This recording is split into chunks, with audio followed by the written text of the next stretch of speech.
talagang gagawin niya. Parang tayo, nakahiligan natin yung pagbabike.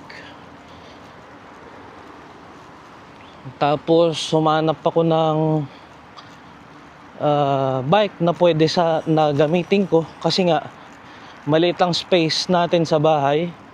Hindi pwede road bike, lalo na hindi pwede MTB or mountain bike.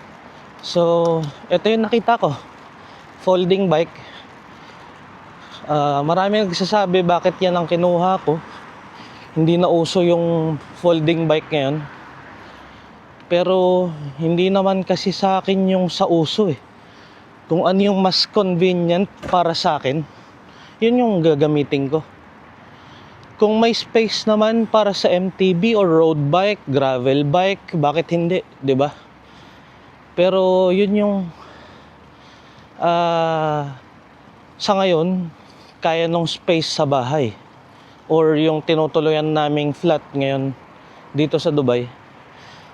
Kasi alam naman ng mga tiga dito yan na hindi naman lahat ng flat malaki yung space.